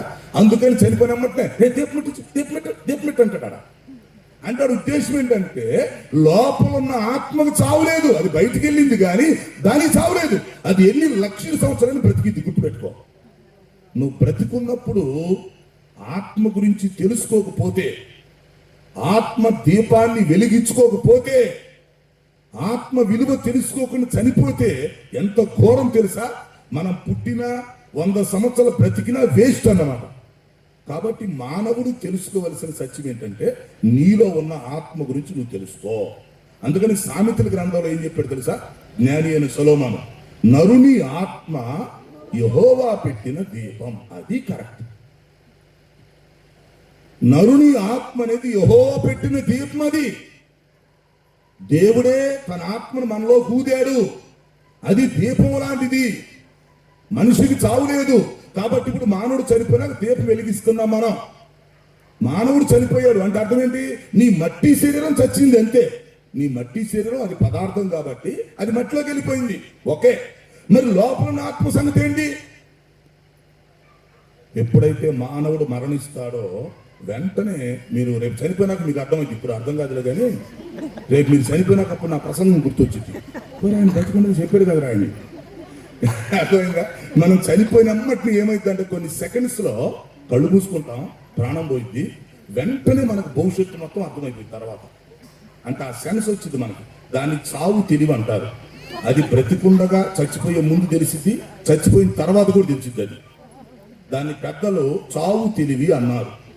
అంటే ఒక వ్యక్తి చనిపోయేటప్పుడు కొన్ని విషయాలు ముందుగా నాకు తెలుస్తుంది, అందుకని సిద్ధపడతారు కొంతమంది. సరే, ఒకరు ముందు తెలియకపోయినా మనం ఎప్పుడైతే చనిపోతామో మన ప్రాణం పోయిన వెంటనే మనం కళ్ళు మూస్తాం, మళ్ళీ కళ్ళు తెరుస్తాం. రెండు జరుగుతాయి. నువ్వు చచ్చిపోయినాక కళ్ళు మూస్తావు, అయిపోయింది, కళ్ళు తెరుస్తావు. వెంటనే నీకు భవిష్యత్తు మొత్తం అర్థమైపోయింది ఒక్క క్షణంలో. చనిపోయిన తర్వాత ఏం జరగబోతుంది, పరలోకం ఏంటి, నరకం ఏంటి, దేవుడు ఏంటి, దెయ్యం ఏంటి, సైతాన్ ఏంటి, తీర్పు ఏంటి. ఒక వ్యక్తి చనిపోయిన మరుక్షణమే భవిష్యత్తు మొత్తం అతనికి అర్థమైపోయింది.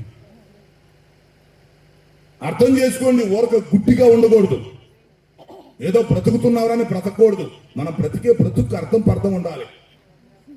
ఏదో గుడ్డిగా మనం బైబిల్ చదువుతున్నామంటే కుదరదు, గుడ్డిగా జీవిస్తున్నామంటే కుదరదు. అందరూ జీవిస్తున్నారు, నేను కూడా జీవిస్తున్నా అంటే కరెక్ట్ కాదు. అది విషయం తెలుసుకో.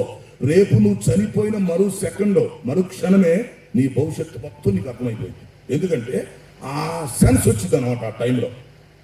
ప్రపంచం ఎలా ఉందా, పరలోకం ఎట్టుందా, నరకం ఎట్టుందా, ఇదిగో దేవుడు పోలానా ఆయన, ఓహో ఇట్లా రక్షణ అంటే ఇదా, భవిష్యత్తు ఇదా అని చెప్పి బ్రతికున్నప్పుడు మనిషికి అర్థం కాదు. కానీ చనిపోయిన మరుక్షణం అందరికీ తెలిసిపోయింది. దేవునికి స్తోత్రం. కానీ అప్పుడు తెలిసినా ఉపయోగం లేదు. ఎందుకంటే నువ్వు శరీరం దాటిపోయావు కాబట్టి. నువ్వు శరీరాన్ని దాటిపోయావు గనక, భూలోకాన్ని దాటిపోతావు గనక చనిపోయిన తర్వాత నీకు తెలిసినా కూడా నీకు ఉపయోగం లేదు. అందువల్ల నువ్వు చనిపోకముందే, చనిపోయినాక ఎట్టో కూడా తెలుస్తుంది అనుకోండి, చనిపోకముందే తెలుసుకుంటే అది ధన్యత. ఎవరైతే తెలుసుకుంటారో వారు ధన్యులు, ఎవరైతే తెలుసుకోరో వారు అన్యులు. ధన్యులు అన్యులు. కాబట్టి నువ్వు ఆత్మ విలువ తెలుసుకోవాలి. నాలో ఒక ఆత్మ ఉంది, రేపు నేను చనిపోయినాక ఈ ఆత్మ బయటికి వెళ్ళిద్ది, దానికి చావు లేదు, అది నువ్వు తెలుసుకో. ఓకే. తర్వాత విషయం ఏంటంటే, మనం చనిపోయిన వెంటనే మన ఆత్మ పరిగెత్తుకుంటా దేవుడి దగ్గరికి వెళ్ళిపోయింది.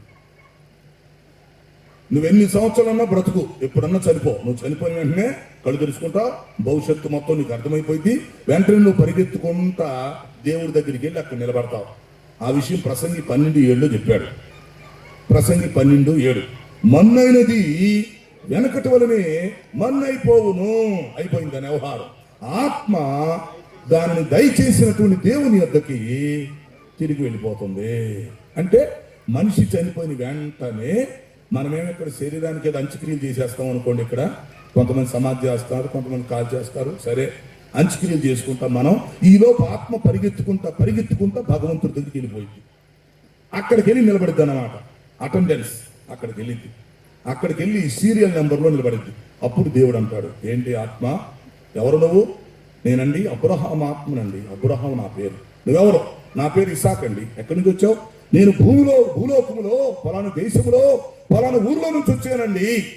నేను ఇన్ని సంవత్సరాలు బ్రతికొచ్చానండి అక్కడ. ఓహో, నువ్వు అక్కడ పురుషుడువా, స్త్రీవా, నపుంసకుడువా? ఎందుకంటే ఆత్మరూపంలో ఉన్నప్పుడు మళ్ళీ ఏమి లెక్కలోకి రావు. ఆత్మరూపంలోకి వెళ్ళిన తర్వాత లింగభేదం ఉండదు. సో నువ్వు భూలోకంలో ఉన్నప్పుడు పురుషుడా, స్త్రీయా, నపుంసకుడా? ఓకే. ఏ ఊర్లో నుంచి వచ్చావు నువ్వు? ఏ దేశం నుంచి వచ్చావు? ఓకే. ఎన్ని సంవత్సరాలు బ్రతికొచ్చావు? ఇన్ని సంవత్సరాలు బ్రతికాను సార్. ప్రభా, ఇన్ని సంవత్సరాలు బ్రతికాను. రైట్. ఇప్పుడు దేవుడు చూసుకో, ఈ ఆత్మను అక్కడ నిలబెట్టి ప్రశ్నిస్తాడు. అరే బాబు, నిన్ను భూలోకానికి పంపించాను కదా, భూలోకంలో ఒక పురుషుడిగా పంపించాను కదా, నిన్ను అక్కడికి ఒక స్త్రీగా పంపించాను కదా, నువ్వు అన్ని సంవత్సరాలు బ్రతికి మళ్ళీ తిరిగి ఇక్కడికి వచ్చావు కదా, నువ్వు భూమి మీద బ్రతికుండగా నన్ను తెలుసుకున్నావా? ఓయ్, భూమి మీద నువ్వు బ్రతికుండగా 50 సంవత్సరాలు బ్రతికి వచ్చావు ఇక్కడికి. సరే, ఓకే. 60 సంవత్సరాలు బ్రతికి ఇక్కడికి వచ్చావు, నేను నిన్ను పంపించా. అక్కడుండగా నువ్వు నన్ను తెలుసుకున్నావా? నేను దేవుణ్ణని నీకు తెలుసా? నేను రక్షకుడినని నీకు తెలుసా?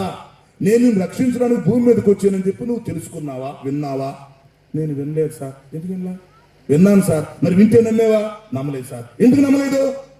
నేను భూమి మీదకి వచ్చి నీ కోసం ప్రాణం పెట్టిన సంగతి నీకు తెలియదు అంటే బుద్ధి లేనుడా? పుట్టేవరా పుట్టక 70 సంవత్సరాలు బతికొచ్చే ఇక్కడికి వచ్చావు. నేను భూమి మీదకి వచ్చి నీ కోసం ప్రాణం పెట్టిన సంగతి నీకు తెలీదా?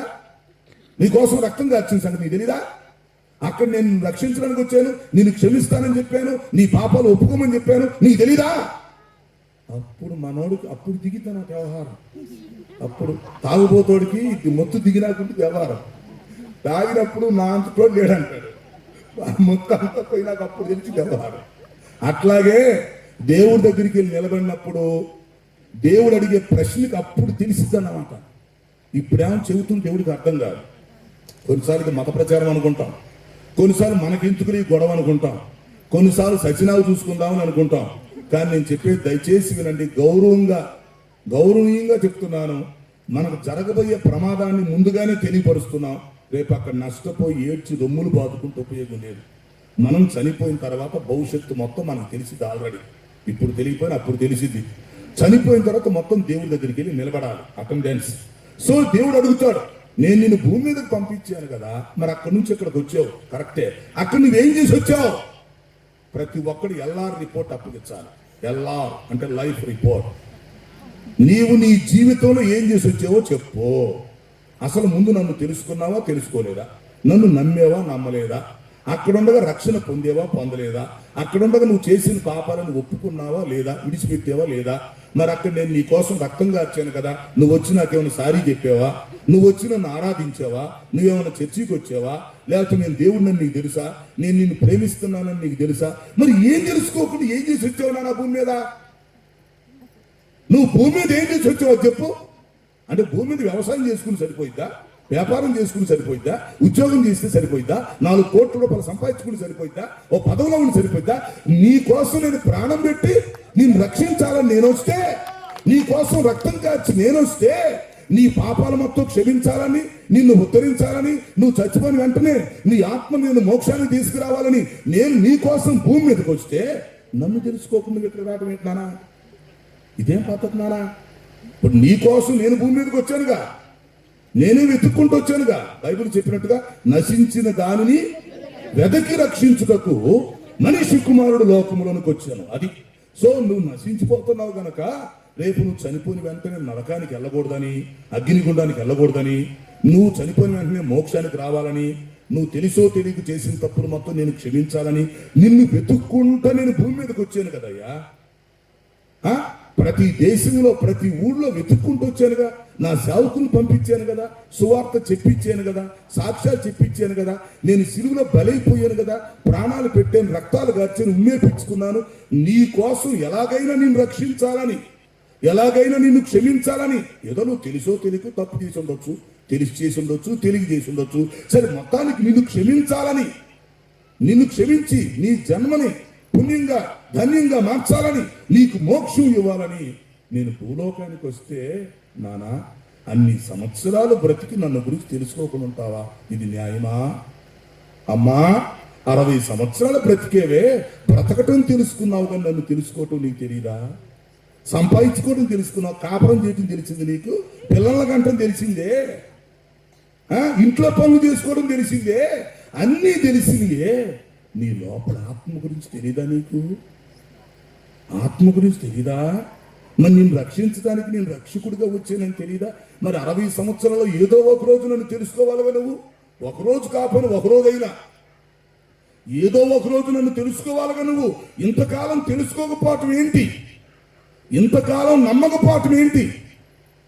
ఆ టైంలో ప్రభు అడుగుతుంటే భయంకరంగా ఏడుస్తాను తెలుసా. మనం నా జీవితం వేస్ట్ అనుకుంటాడు ఒక్కొక్కరు. నిజంగా నేను మూర్ఖుడురా, నేను మూర్ఖురాలురా, పనికి మాలిన దానిరా. ఆ భూలోకంలో బ్రతికేలుగా నిజమే కదా దేవుడు అడిగింది. నన్ను ఎవడు సృష్టించాడో తెలుసుకోకుండా వచ్చాను భూమి మీద నుంచి బయటికి. నన్ను రక్షించడానికి వచ్చిన వ్యక్తిని నేను తెలుసుకోలేకపోయానే. అంతమంది సువార్త చెప్పినా పట్టించుకోలేకపోయానే. ఒకసారి కాకపోయినా ఒకసారన్నా నేను తెలుసుకోవాలి కదా. నాకు ఇష్టం లేకపోయినా కనీసం తెలుసుకోవాలి కదా. తెలుసుకోకుండా రావటం ఎంత మూర్ఖత్వం నాది అని ఎవడు కూడా చెంపలు బాదుకుంటారు. ఇప్పుడేమో అర్థం కావట్లేదు, చచ్చిపోయినా తెలిసి వ్యవహారం. ఇప్పుడేంటంటే మన బిజీలో మనం ఉంటాం. నా బిజీ నాది, మీ బిజీ మీది. ఎవడు బిజీ వాడిది, ఎవడు డ్యూటీలో ఆడివి, ఎవడు జబ్బులు ఆడివి, ఎవడు టెన్షన్స్ ఆడివి. టెన్షన్స్ ఒక పక్క, జబ్బులు ఒక పక్క, సంపాదన ఒక పక్క, బిజీ ఒక పక్క, ఇట్లా కాలక్షేపం చేస్తున్నాం. రేపు చచ్చిపోతే అసలైన వ్యవహారం బయటకు వచ్చింది. ఏ రోజైతే నీ ఆత్మ బయటికి వెళ్ళిద్దో అప్పుడు నీకు మొత్తం తెలిసిపోయింది. భవిష్యత్తు జ్ఞానం నీకు అర్థమైంది. ఆ తర్వాత నువ్వు దేవుడి దగ్గర నిలబడతావు. నిలబడినప్పుడు దేవుడు అడిగే ప్రశ్నలకు నువ్వు జవాబు చెప్పలేక ఎంత భయంకరంగా ఏడుస్తావు తెలుసా. చిచి, నేను నరకానికి సరిపోతాను, నేను నిజంగా మురుక్కునే, నేను నిజంగా పనికి మాలిన దాన్నే, నా ఎంత పనికి మాలింది ఎవరు లేడు నా ఇంత పనికి మనడు ఎవరు, నిన్ను నువ్వే తిట్టుకుంటావు. ఎవడేమన్నావు, దేవుడేమన్నావు, మనుషులేమన్నావు, చివరికి నిన్ను నువ్వే తిట్టుకుంటావు, దూషించుకుంటావు. ఎందుకంటే అన్ని సంవత్సరాలు బ్రతికి నేను దేవుడి గురించి తెలుసుకోకుండా వచ్చేనే, భూమి మీద నుంచి సత్యాన్ని తెలుసుకోకుండా వచ్చేనే, నన్ను రక్షించడానికి ఆయన ప్రాణం పెడతానికి వస్తే కనీసం తెలుసుకోలేకపోయేనే. ఆయన నా కోసం రక్తం కార్చాడంట కదా, నా పాపాలు క్షమిస్తానంటున్నాడు కదా, నాకు మోక్షం ఇస్తానంటున్నాడు కదా. మరి నేను తెలుసుకోకపోవటం ఏంటి, నేను నమ్మకపోవటం ఏంటి? నా కోసం ప్రాణం పెట్టిన వద్దంటే నన్ను ఎవడు క్షమిస్తాడు? నేను ఒక పనికిమాలినోడిని. నా కోసం మరొక ఆయన వచ్చి ప్రాణం పెడతానంటుంటే, నా కోసం మరొక ఆయన రక్తం కారుస్తానంటుంటే, నన్ను క్షమిస్తానంటుంటే అతను నేను వద్దంటే నా గతి ఏమవ్వాలి? రేపు ప్రతి ఒక్కరు ఇదే బాధతో ఉంటారు. ఈ విషయం బైబిల్లో క్లియర్గా ఉందో తెలుసా? జరగబోయే విషయం ముందుగానే రాసి పెట్టాడు బైబిల్లో. ఎక్కడుందో మీకు తెలుసా? ఎక్కడుంది? ఇప్పుడు నేను చెప్పిన సందర్భం హెబ్రీ పత్రిక 9:27 ఉంది. జరగబోయే విషయాన్ని ముందుగానే రాసి పెట్టాడు. రేపు అక్కడికి వెళ్ళి రొమ్మును బాదుకొని చావకుండా, అక్కడికి వెళ్ళి ఏడవకుండా, లేక అక్కడికి వెళ్ళి నాకెవడు చెప్పలేదే, కనీసం బ్రతుకున్నప్పుడు ఎవడని చెప్పింటే 1 లక్ష రూపాయలు ఫీజు అని ఇచ్చేవాడిని. నాకెవడు చెప్పలేదే, నాకెవరైనా చెప్పుంటే నేను బాప్తీసం తీసుకునేవాడిని, నాకెవరైనా చెప్పుంటే నేను కూడా సాగు చేసేవాడిని అని నువ్వు అనుకునే రోజులు వస్తాయి. అందుకని బ్రతికుండదని దేవుడు నీకు తెలియపరుస్తున్నాడు. ఈ రోజు ఈ మాటలు వింటున్నావంటే నీ జన్మ ధన్యమైపోయింది. ఈ రోజుతో ఇప్పటి వరకు నువ్వు బ్రతికిన బ్రతుకు వేరు, ఈ రోజు ఈ మాటలు వింటున్నావంటే నిజంగా నీ జన్మ ధన్యం ఈ రోజుతో. అందుకే దేవుడు ఈ మాటలు వినిపిస్తున్నాడు. చనిపోయిన తర్వాత ఏమి జరిగిద్దో బైబిల్లో క్లియర్గా ఇచ్చాడు. ఇక్కడ హెబ్రీ పత్రిక 9:27 మనుషులు ఒక్కసారి మృతి పొందవలనని నియమించబడింది. ఇది తెలుసుకోవాలి. మనుషులు ముందు పుట్టాలా, కొంతకాలం జీవించాలి, చనిపోవాలి. మనుషులు ఒక్కసారి మృతి పొందవలనని నియమించబడినది, ఆ తర్వాత తీర్పు జరుగును. దాని గురించి ఇప్పుడు మనం మాట్లాడేది. జన్మిస్తావు, జీవిస్తావు, మరణిస్తావు. జన్మించావు, జీవిస్తావు ఒక 70-80 సంవత్సరాలు, తర్వాత మరణిస్తావు. మరణించిన తర్వాత ఏమైంది? నువ్వు చచ్చిపోయాను అనుకుంటున్నావు, చచ్చిపోలేదు.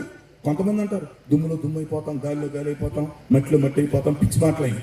నువ్వు మట్టి అయ్యేది లేదు, గాలి అయ్యేది లేదు. నువ్వు చచ్చిపోయిన తర్వాత ఖచ్చితంగా దేవుడి దగ్గరికి వెళ్తావు. మళ్ళీ అక్కడికి నిలబడాలి, అక్కడ అటెండెన్స్, అక్కడ తీర్పులో నిలబడాలి. అది ప్రతి ఒక్కళ్ళు తీర్పులో నిలబడాలి. దేవుడు లెక్క అడుగుతాడు. మనుషులు ఒక్కసారి మృతి పొందవలనని నియమించబడినది, ఆ మీదట తీర్పు జరుగును. సో దేవుడు తీర్పులో అడుగుతాడు ప్రతి వ్యక్తిని. నువ్వు భూలోకంలో ఉన్నావు, మంచిదే. మరి నీకు నేను సువార్త వినిపించాను కదా, నువ్వు సువార్త ఎందుకు వినలేదు? నీకు దగ్గరలో చర్చి ఉంది కదా, ఒకరోజు కాకపోతే ఒకరోజు చర్చికి వెళ్ళొచ్చుగా.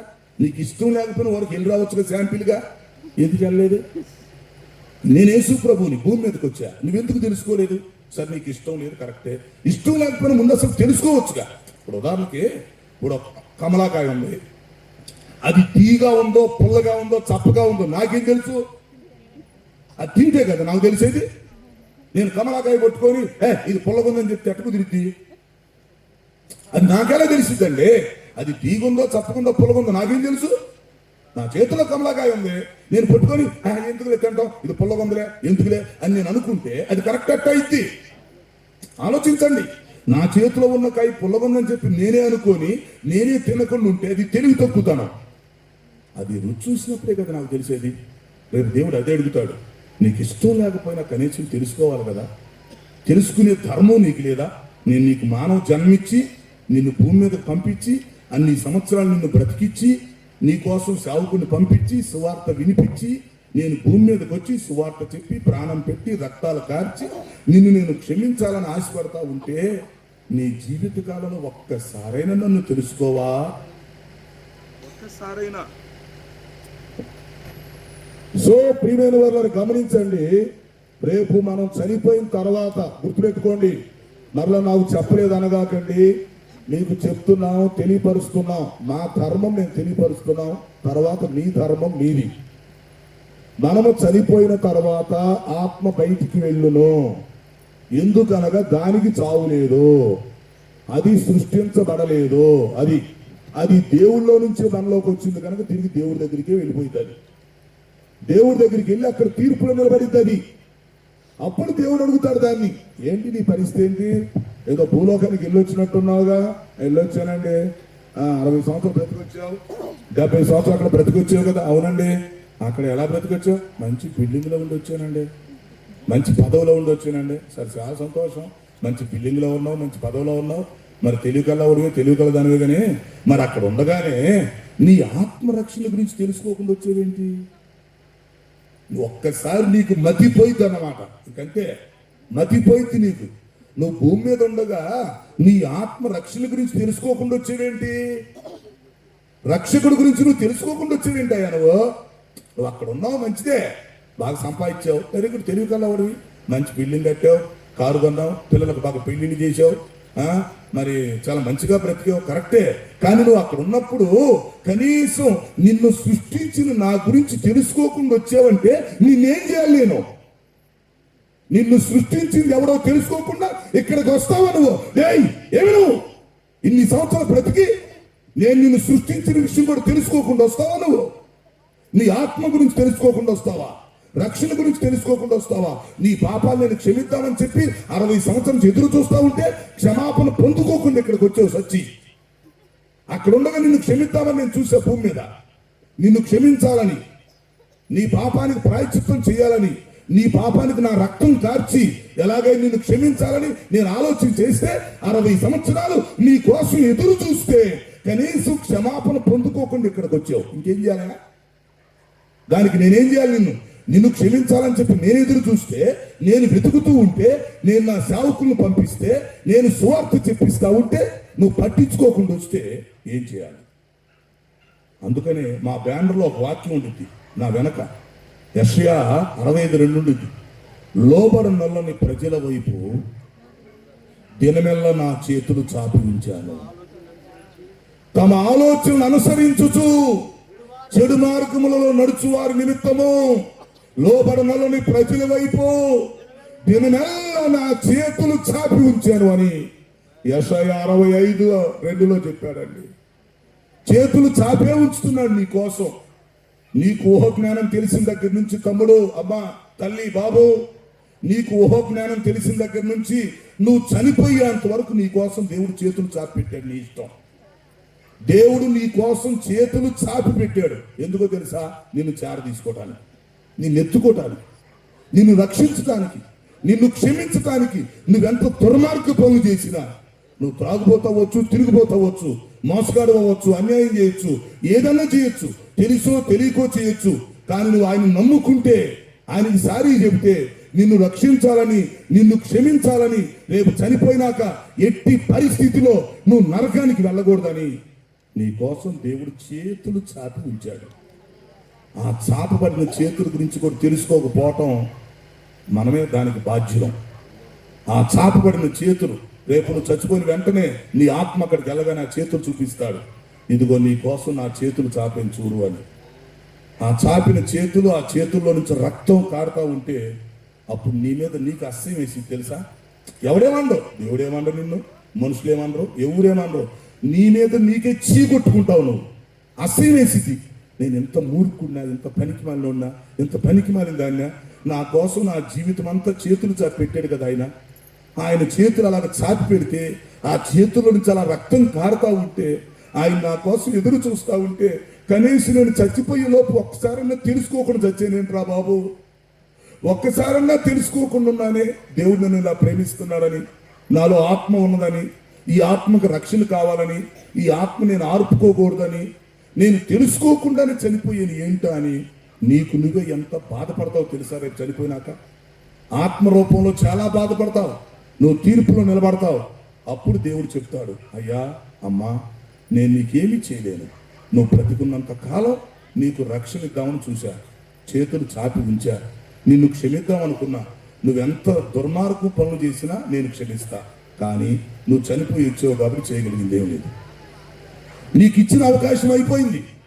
నీ ఆత్మ దీపాన్ని ఆర్పేసుకుని వచ్చావు. నువ్వు ఆత్మ విలువ తెలుసుకోకుండా వచ్చావు, రక్షకుని తెలుసుకోకుండా వచ్చావు, నేనేమి చేయలేను అంటాడు ప్రభు.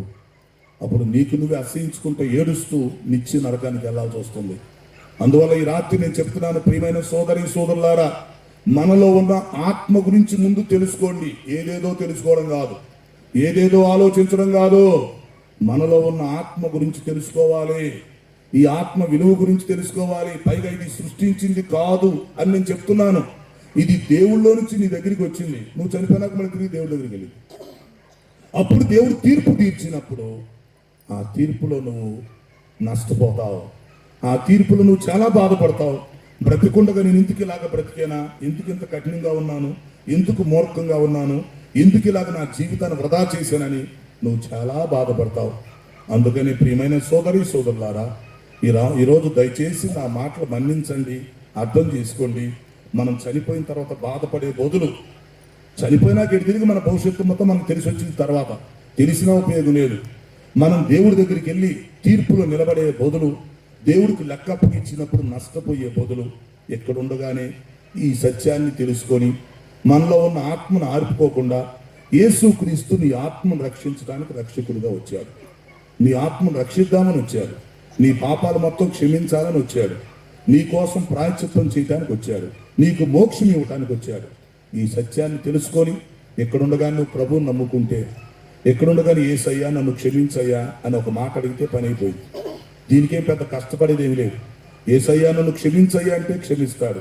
యేసయ్యా నా హృదయంలోకి రండయ్యా, మా గృహంలోకి రండయ్యా, నాయన నా పాత జీవితాన్ని మానుకుంటానయ్యా, నేను నీతిగా బ్రతుకుతానయ్యా, నేను నమ్ముతానయ్యా, నేను చనిపోయినాక నీ రాజ్యంలో చేర్చుకోండి అని మీ మనసులో చిన్న ప్రార్థన చేసుకుంటే, ఆయన నమ్ముకుంటే ఆయన ఖచ్చితంగా నీకు రక్షణ ఇస్తాడు.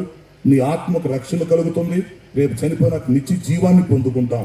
కాబట్టి మాటలు వింటున్న ప్రతి ఒక్కళ్ళు ఎవరు కూడా నిర్లక్ష్యంగా ఉండకుండా, హృదయాన్ని కఠినపరుచుకోకుండా, ఇప్పుడైనా సరే ఈ మాటలు విన్నారు కనుక ఇప్పుడైనా సరే కన్నీరు కారుస్తూ ఆయన సిలువలో చాపి ఉన్నటువంటి ఆ చేతుల దగ్గరికి వచ్చి, ఆయన చేతుల్లోకి వచ్చి, అయ్యా నేను నిన్ను నమ్మటానికి ఇష్టపడుతున్నాను, నువ్వు రక్షకుడు అని నమ్మటానికి ఇష్టపడుతున్నాను, నా ఆత్మను రక్షిస్తావని నేను నమ్మటానికి ఇష్టపడుతున్నాను, నన్ను క్షమించండి, నన్ను క్షమించండి, నాకు రక్షణ కావాలి, నాకు భూలోకంలో ఆశీర్వాదం కావాలి, పరలోకంలో రక్షణ కావాలి అని ఈరోజు మీరు ప్రార్థన చేసుకుంటూ మీ మనసులో ఒక మంచి తీర్మానం తీసుకోండి.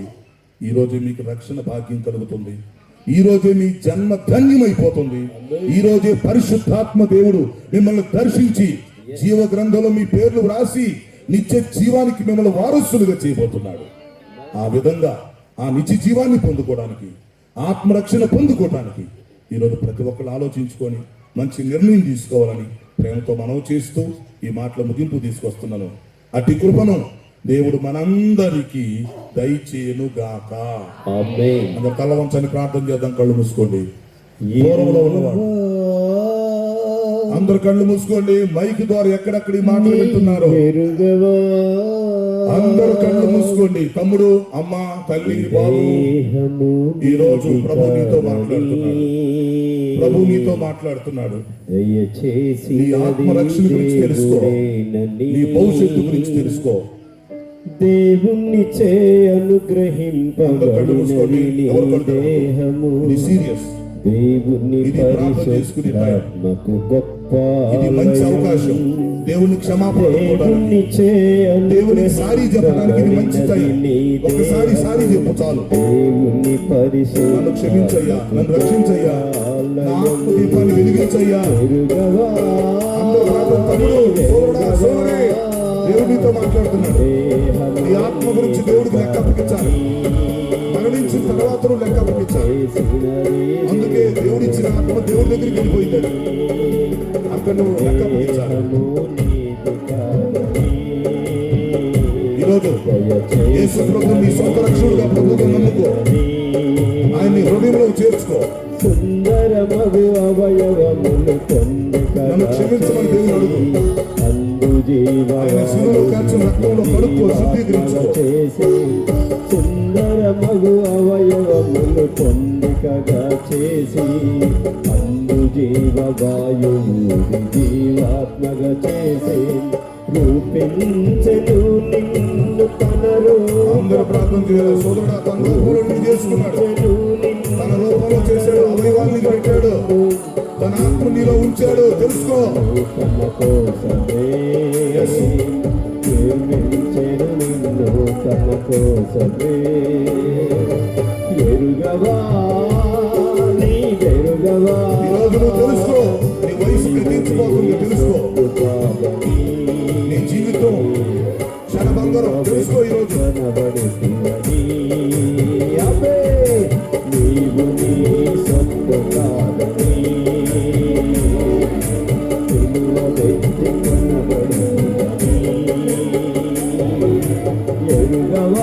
కన్నీరు గార్చు ప్రార్థన భర్త కోసం, నీ భార్య కోసం, పిల్లల కోసం ఏడు. దేవునికి మొరపెట్టి ఈరోజు మన ఆత్మ గురించి మనం ఆలోచించాలి. Yes.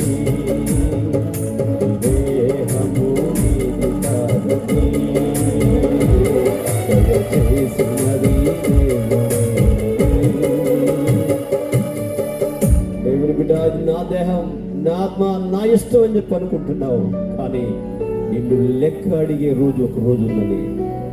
చక్కటి సందేశాన్ని దేవుడు తన దాసుల ముఖాంతరం నుంచి, నా దేహం, నా ఆత్మ, నా ఇష్టం నేను సంపాదించుకుని అనుకుంటున్నావు, కానీ నీ దేవుడు నీకు ఉచితంగా నీ దేహాన్ని ఇచ్చాడు. నీ దేహంలో దేవుని ఆత్మను ఇచ్చాడు. ఈ రాత్రి కాల సమయం దేవా, నిన్ను ఎరుగకుండా ఉన్నానయ్యా. కులం అడ్డు పెట్టుకుని, మతం అడ్డు పెట్టుకొని, ప్రాంతం అడ్డు పెట్టుకుని, భేదాలు పెట్టుకుని, విమతాలు పెట్టుకుని నిన్ను దూరంగా ఉంచాను ప్రభువా. నిన్ను తెలుసుకోవాలనే విషయాన్ని నీ దాసుని ముఖాంతరంలో చెప్పు. నాతో బహుసూటిగా మాట్లాడింది నీకు స్తోత్రం అని చెప్పు. హృదయపూర్వకంగా నీ తప్పును ఒప్పుకో. దైవజనులు చెప్పినట్లుగా ఆయనకి సారీ చెప్పు. దేవా, నిన్ను దేవుడిగా అంగీకరించలేకపోయాదయ్యా. దేవుడు లోక దేవుడు అనుకున్నాను, కానీ నీవే దేవుడు అని నేను నమ్మలేకపోయానయ్యా. నా కొరకు ప్రాణం పెట్టిన దేవుడవు, పరుగును విడిచి వచ్చిన దేవుడు అని నీ దాసుల ముఖాంతరం నుంచి మాట్లాడారు. నీ ఎదుట నిలబడటం కూడా సరిపోయినటువంటి నన్ను నీకు సమరూపముగా చేయటు కొరకు పరలోకాన్ని, సింహాసనాన్ని, సమస్తాన్ని విడిచిపెట్టి నా కొరకు భూలోకానికి వచ్చి నా కొరకు పురాణం పెట్టిన యేసయ్యా, నన్ను క్షమించయ్యా అని హృదయపూర్వకంగా అడుగు. నిన్ను క్షమించటకు సిద్ధమైన మనసు కలిగిన వాడు నా దేవుడు. వెంటనే క్షమిస్తే క్షమించే దేవుడు. రేపు క్షమిస్తానని వాయిదా వేసేవాడు కాదు. నువ్వు హృదయపూర్వకంగా ఇప్పుడు అడిగితే ఇప్పుడే క్షమించు దేవుడు. దేవుని బిడ్డ, దేవా, నన్ను కనికరించయ్యా, నన్ను క్షమించండి ప్రభువా. మీరు నాలో ఉంచిన ఆత్మను ఇష్టానుసారంగా జీవించుకుంటూ వచ్చాను, ఇష్టానుసారంగా పెంచుకుంటూ వచ్చానయ్యా. కనికరించండి ప్రభువా. నువ్వు పెట్టి నీ ఆత్మకు లెక్క అడగబోయే దినం ఒక దినం ఉందని. చనిపోయిన తర్వాత రాజవడం రెడ్డవడం అనుకుంటూ నేను కాలయాపన చేసుకుంటూ వచ్చాను. నా చావు ఎప్పుడో నాకు తెలియదు. నీ ఇంట్లో నువ్వు పడుకుంటావు, నీ మంచం మీద పడుకుంటావు. కలలు వచ్చినప్పుడు నీ ఆత్మ బయటికి వెళ్ళిపోతుంది. నీలో నుంచి బయటికి వెళ్ళిన ఆత్మకు చావు లేదు, చావు లేదు, చావు లేదు. ఈ ఆత్మ చూస్తుంది, మాట్లాడుతుంది, వింటుంది, అన్ని చేస్తుంది. ఈ ఆత్మకు చావు లేదు. ఇది దేవుడు పెట్టిన దీపం. ఎప్పటికైనా నా దేవా, నీవు పెట్టిన ఈ దీపాన్ని నేను ఆర్పుకోను నాయన. ఇది ఆరిపోయేది కాదు. నేను చనిపోయినా, ఈ లోకంలో నా ప్రాణాన్ని విడిచిపెట్టినా నీ దగ్గర అది ఉంటుంది. లెక్క చెప్పే దినం, తీర్పులో నిలబడే దినం ఉందని మీ దాసుల ముఖాంతరించి బహుసూటిగా మాట్లాడినందుకు నీకు స్తోత్రం అని హృదయపూర్వకంగా దయచేసి కాలయాపన చేసి దిక్కులు చూడొద్దు. నీ హృదయంలో ఉన్నటువంటి వేదన, నీ పాపాన్ని ఒప్పుకుని, దేవా, నిన్ను దేవుడిగా అంగీకరిస్తానయ్యా. నన్ను క్షమించు. నా కొరకు ప్రాణం పెట్టిన దేవుడు, నా కొరకు విలువను అప్పగించిన దేవుడు. దేవా, రక్త క్రయధనాన్ని, నా రక్తంతో చేసిన ప్రతి పాపము కొరకే నీ రక్తాన్ని చెల్లించి నన్ను విడిపించినందుకు నీకు స్తోత్రం అని హృదయపూర్వకంగా చెప్పు. ప్రభు నిన్ను క్షమించుటకు సిద్ధమైన మనసు కలిగిన వాడు, కరుణాకరుడు. వాక్యం ఫలించుట కొరకై కొన్నవల్లో సేవ చేస్తున్న దైవజనులు కరుణాకరయ్య గారు ప్రార్థన చేస్తారు.